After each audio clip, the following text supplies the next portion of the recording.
اللہ الرحمن الرحیم۔ نہج البلاغہ کلمہ قصار 198۔ جب آپ نے خوارج کا یہ نعرہ سنا کہ خدا کے علاوہ کسی کے لیے حکم نہیں ہے تو فرمایا یہ کلمہ حق ہے، لیکن اس سے باطل معنی مراد لیے گئے ہیں۔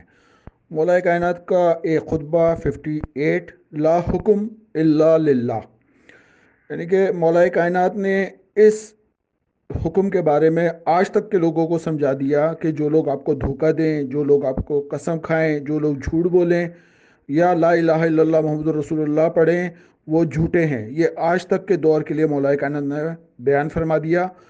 سورہ آل عمران کی آیت ہے 2، اللہ وہ ذات ہے جس کے سوا کوئی لائق عبادت نہیں۔ سورہ بقرہ 256، دین میں کوئی جبر اور اکراہ نہیں، ہدایت اور ضلالت میں فرق نمایاں ہو چکا ہے۔ سورہ انعام کی آیت نمبر 57، ان الحکم الا للہ، فیصلے کا حق صرف اللہ کو حاصل ہے۔ سورہ یوسف آیت نمبر 67، یہ بچاؤ کی ایک تدبیر ہے مگر فیصلہ اللہ کے ہاتھ میں ہے، یعنی کہ تدبیر کرنی چاہیے اور توکل بھی۔ تدبیر اس وقت مؤثر ہوتا ہے جب اللہ چاہے، اور تدبیر میں ہی جو ہے توکل ہے۔ اور لا الہ الا اللہ کہنا، امام جعفر صادق علیہ السلام کہتے ہیں، یہ جنت کی قیمت ہے۔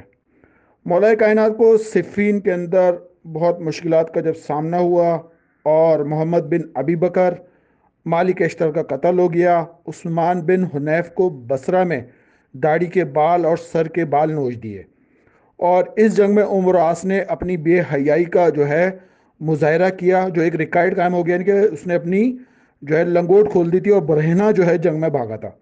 اسی جنگ میں صفین میں لیلۃ الحریر اس لیے کہا جاتا ہے کہ مالک اشتر معاویہ کے خیمے تک پہنچ گئے تھے، قریب تھے کہ معاویہ کا خاتمہ ہو جائے اور جنگ آخری فیصلے تک ہمکنار ہو جائے، تو عمر عاص نے 500 قرآن نیزوں پر بلند کر دیے، جس کی وجہ سے لشکر میں پھوٹ پڑ گئی۔ مجبوراً مولا کائنات کو عزت قرآن کی خاطر جنگ موقوف کرنا پڑی، جیسے امام حسین علیہ السلام کو روزہ رسول کی خاطر کہ میرا خونیہ نہ بہے اس سے نکلے، خانہ کعبہ کی عزت کی خاطر امام حسین علیہ السلام نے خانہ کعبہ کو چھوڑا۔ اسی طرح مولا کائنات نے قرآن کی خاطر جنگ موقوف کرنی پڑی۔ حاکمین کا فیصلہ ہوا، مولا جو ہے ابن عباس کو بنانا چاہتے تھے، لیکن زبردستی ابو موسیٰ اشری کو مقرر کیا گیا، جو عمر ابن عاص نے جس کو خرید لیا تھا، اور ابو موسیٰ اشری نے جو ہے وہ مولا کائنات کو موصول کر دیا تھا، اور عمر ابن عاص نے معاویہ کو تقرر کر دیا تھا۔ اور اس میں قرآن کا دور دور تک ذکر نہیں آیا، جس سے فیصلہ کرنے کے لیے جنگ کو روکا گیا تھا۔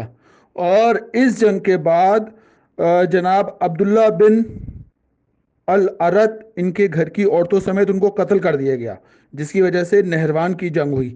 اللہم صلی علی محمد و آل محمد۔